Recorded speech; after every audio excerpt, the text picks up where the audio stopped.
As always, like to give credit to a very good team we faced in Central Florida. We knew going in they would try to run downhill at us. I think the second week in a row we held a team under 100 yards rushing. However, pass defense, we have a long way to go, and getting pressure on the quarterback. Offensively, we're down to our third tailback, and it looked like it. We have to get better, and the guys carrying the ball are talented, but just terrible mistakes. Penalties and turnovers are not, in the first game, very minimal penalties and 0 turnovers, and then this week was not good. So just got to fix it. We're going to have to really idea who's going to touch the ball. I mean, we have to go back to the drawing board and make some decisions on who's going to physically touch that ball, and they have to take care of it, obviously. So I'd like to also thank our fans and our student body, were tremendous, and also the weatherman did a nice job for us, so appreciate his effort. And got a big one next week, but we're going to enjoy the win. Winning major college football games is a tough duty, especially when you face a quality opponent. So I'll certainly answer your questions for you. We'll open it up on the right. Clay? Yeah, Coach, Braxton's 27 touches, was that necessitated by Hyde's departure, the game plan, or just the fact he's the best player on the field? Well, yes, and yes. You know, excuse me. That's too much. That's too many. 27 hits, and he's blown out right now. So we got to be smart. But I mean, someone's got to run the ball, and right now he's our best answer. But Briante and number 2, Rod Smith, they're both talented guys. We got to have a good week of practice.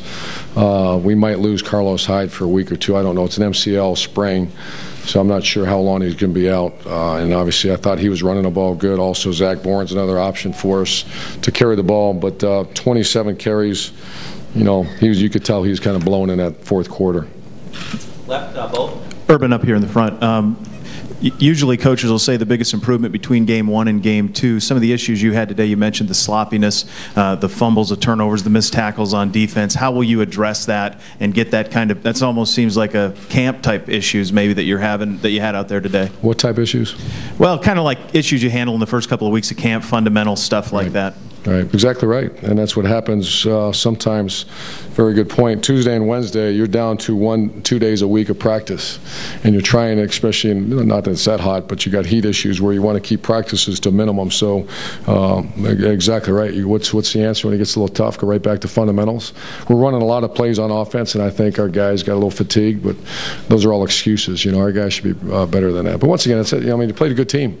You take care of the ball. We're out of here by smiling and go do what you got to do and enjoy your families and get ready to go face a Pac-12 opponent next week. So it's everything you just said is absolutely correct. How do you handle sloppy play? Well, you won a game. Go out and get real physical practice on Tuesday and Wednesday and get better. Far right, Tim. Yeah, Urban, of the 3 numbers, 27 carries by Braxton, the 3 turnovers or the 10 penalties, which one bothers you the most? The turnovers. Turnovers and penalties were.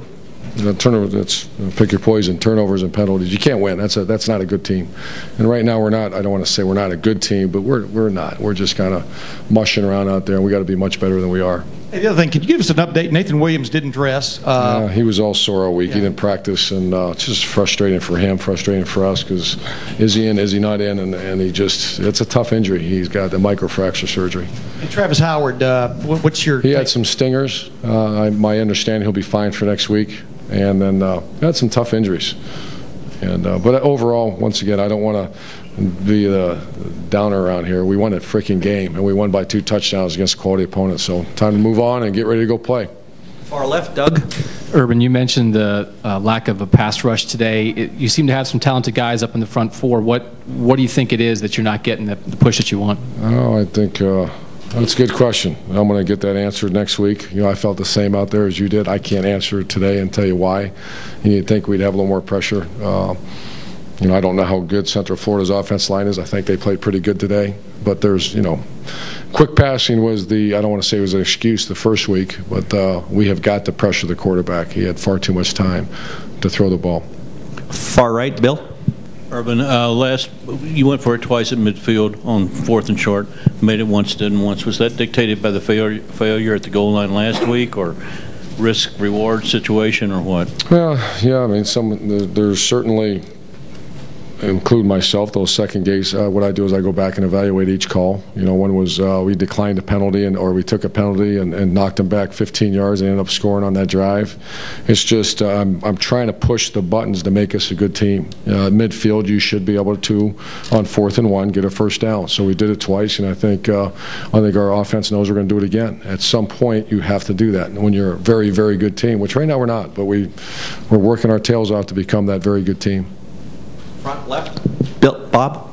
Urban, last week you said that I think the 17 carries that Braxton had were too many. Yeah.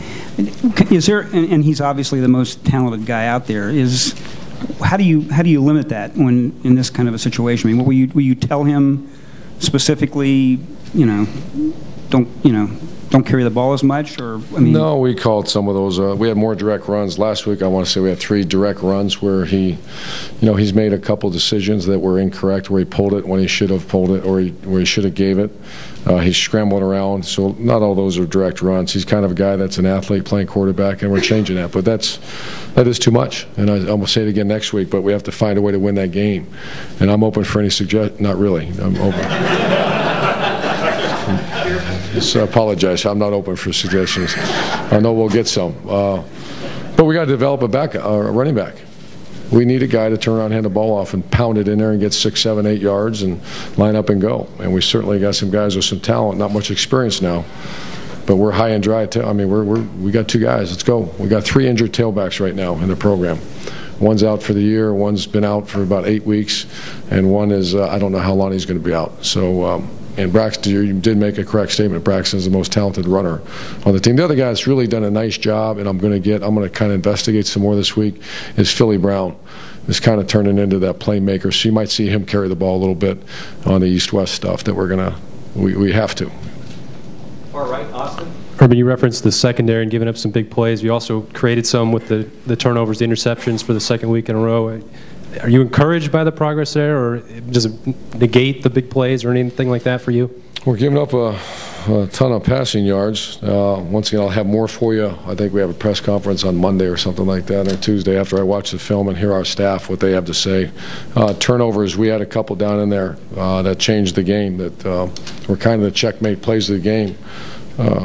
Orion Johnson off the top of my head, and Sabino on another one where we stopped them because they were going in to score. So a lot of positives. The negative I see right now is I don't see the quarterback getting hit, and that's something that has to be addressed. That's going to solve a lot of problems in pass defense, and so we're going to address that, have a conversation about that this week. A couple more questions, folks. We've got a lot of people coming up, so far left, Bo. Coach, you mentioned the 2 backs right here in the front. Briante and Rod, the 2 guys with a ton of talent, but haven't had a ton of at-bats, obviously. How will you build they're up, next man up. How are you going to get it so that they're guys that you can trust next week and going forward? There's only anyone's answer, and it starts tomorrow. I think we come in at 3:30, 3 o'clock, and when we jog the first unit out there, someone's going to jog out of tailback. And now the choices are Zach Bourne, Briante, or Rod Smith. That's your choices. And maybe some situations Philly Brown. I don't know. We're gonna.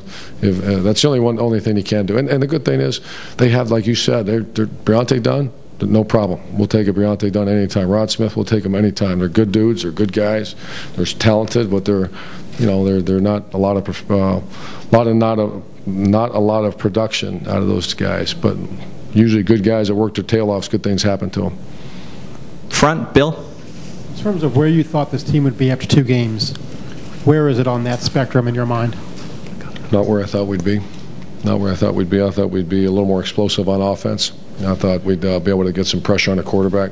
I thought against the run we're doing pretty good. I think our offensive line is doing a decent job moving the ball. Receivers are starting to develop a little bit, but there's other areas where I thought we'd be a little more explosive on offense. Go ahead, Steve. Orion Johnson looked like he took more of the reps today as the star, the nickelback, and kind of supplanted maybe Corey Brown on that.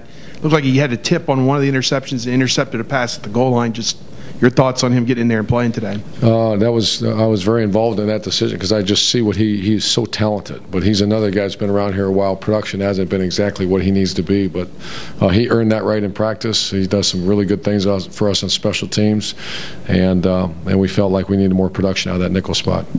Thank you very much, Coach. Thank you, guys.